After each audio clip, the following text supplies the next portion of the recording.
दोस्तों, अक्सर मुझसे मेरे व्यूअर्स ये सवाल करते हैं कि कोई ऐसी जड़ी बूटी बताओ जिससे कि पैरालिसिस पूरी तरह से जड़ से खत्म हो जाए, यानी कि फालिज का मरीज उस बूटी से ठीक हो जाए। तो दोस्तों देखिए, किसी भी जड़ी बूटी के बारे में पूरी जानकारी होना बहुत ज़्यादा ज़रूरी होता है, तभी हम उससे इलाज कर पाते हैं। अल्लाह ताला ने, कुदरत ने इंसान के लिए बेशुमार नेमतें पैदा की हैं और बीमारी से लड़ने के लिए, बीमारी को दूर करने के लिए अल्लाह ताला ने नबातात यानी कि ये पेड़ पौधे जड़ी बूटियाँ पैदा की हैं। लेकिन इसकी जानकारी होना बहुत ज़रूरी है, तभी अगर हमें जानकारी होगी तभी हम किसी जड़ी बूटी से वो इलाज कर पाएंगे। देखिए, सबसे पहले हमें मर्ज के बारे में जानकारी चाहिए होती है और उसके बाद में हम उस जड़ी बूटी का इस्तेमाल करके उस मर्ज को ठीक कर सकते हैं। सबसे पहली जानकारी, दवा से पहले मर्ज की जानकारी होना बहुत ज़रूरी है। देखिए, पैरालिसिस या फालिज जिसको कहते हैं, दरअसल फालिज की वजह क्या है। जब तक आप फालिज की वजह नहीं समझ पाएंगे तब तक आप फालिज का इलाज किसी भी कीमत पर नहीं कर पाएंगे। तो देखिए, फालिज की वजहात में बताता हूं। पहले क्या वजह है फालिज की, तो पहले आप ये जानेंगे, उसके बाद में इसका इलाज करना बहुत आपके लिए आसान हो जाएगा। देखिए, सबसे पहले फालिज के या पैरालिसिस के जो अकसाम हैं, जो किस्में हैं, कितने टाइप का होता है पैरालिसिस, उसको जानना बहुत जरूरी है। देखिए, पैरालिसिस आपका जिस्म के आधे हिस्से पर अक्सर होता है। तो कभी सीधे हिस्से पर होता है, कभी बाएं हिस्से पर होता है, कभी नीचे के धड़ से यानी पेट के नीचे की जगहों पर, आपकी टांगों पर फालिज का असर होता है। तो दरअसल ये है क्या? देखिए, अगर आपके राइट साइड में ये फालिज होता है तो ये आपका जो फालिज है ये आपका नर्वस सिस्टम का फालिज है। मफलूज होना, फालिज का मतलब है मफलूज होना। मफलूज का मतलब है किसी भी अंग का काम करना बंद कर देना, उसको कहते हैं फालिज। मतलब यह है कि मफलूज हो जाना, निष्क्रिय हो जाना, इनएक्टिव हो जाना। अब ये इनएक्टिव होता क्यों है? तो पहले, इससे पहले मैं आपको जो अकसाम बता रहा था, किस्में बता रहा था, वो किस्में मैं पहले बता देता हूं आपको कि पहला जो आपके दाहिने हिस्से पर जो आपके पैरालिसिस का असर है, वो आपका जो असर है वो है आपका नर्वस सिस्टम की वजह से। नर्वस सिस्टम अचानक से साथ छोड़ गया और आपको फालिज हो गया। और जो बाएं हिस्से पर फालिज होता है वो आपका मस्कुलर यूनिट का होता है।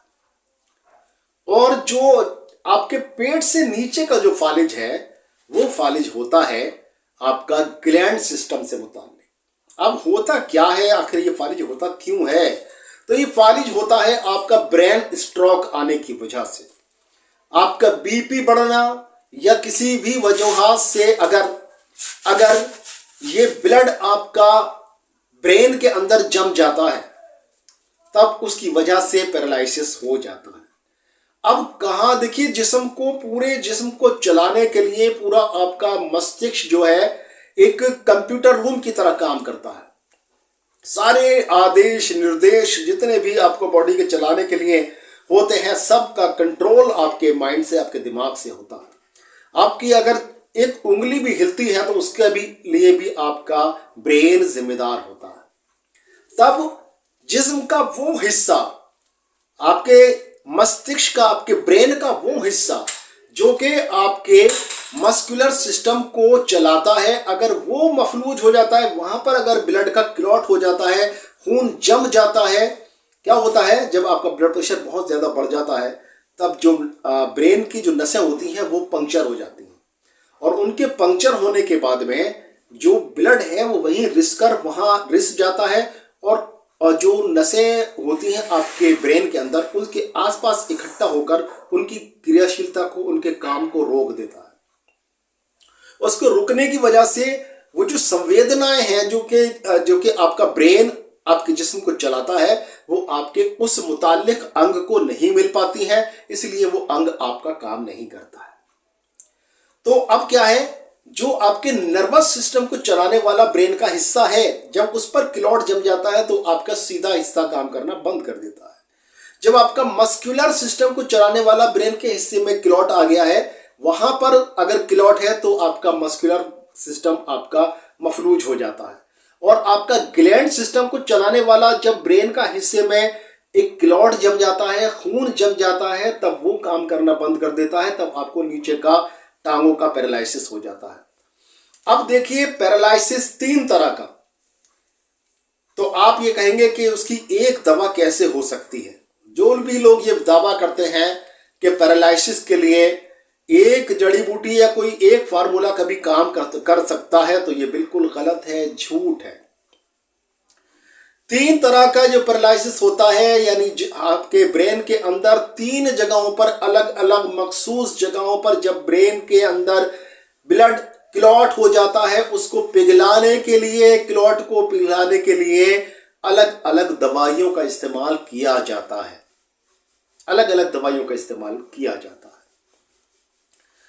देखिए, आपने देखा होगा कि पैरालिसिस के अंदर तरह तरह के ऐसे लोशन बताए जाते हैं, ऐसे तेल बताए जाते हैं कि फला तेल से आप मालिश करिए, फला तेल से मालिश करिए, फला तेल से मालिश करिए। देखिए, किसी भी तेल से मालिश करने से पैरालिसिस के ऊपर कुछ भी असर नहीं पड़ता है, क्योंकि ये ब्रेन की बीमारी है, ब्रेन से पैदा हुई है। ब्रेन के अंदर जब तक क्लॉट नहीं घुलेगा, जब तक क्लॉट नहीं पिघलेगा, जब तक ये आपका खून का थक्का जो ब्लड के अंदर, आपके ब्रेन के अंदर जम गया है, जब तक ये नहीं हटेगा, तब तक आपका पैरालिसिस ठीक नहीं होगा। आप कितनी भी मालिश करते रहिए, पूरा ड्रम में चाहे मरीज को पैरालिसिस के डुबो दीजिए, कोई इससे फायदा नहीं होने वाला है। हाँ, एक चीज जरूर होती है, जब आप उसके मफलूज अंग पर मालिश करते हैं किसी भी तेल से, तब होता क्या है, ये सोचने वाली बात है। एक तो साइकोलॉजिकल असर पड़ता है, पेशेंट को जब मालिश होती रहती है तो उसका साइकोलॉजिकल असर पड़ता है। वो सोचता है कि मेरा ये अंग ठीक हो रहा है, वो अपने अंग को चलाने की कोशिश करता है, और जब वो अंग को चलाने की कोशिश करता है तो मुतासिर ब्रेन का मुतासिर हिस्सा वर्क में आने लगता है, और ये काम करना धीरे धीरे धीरे स्टार्ट कर देता है या काम करने की कोशिश करता है। इतना फायदा होता है मालिश करने से।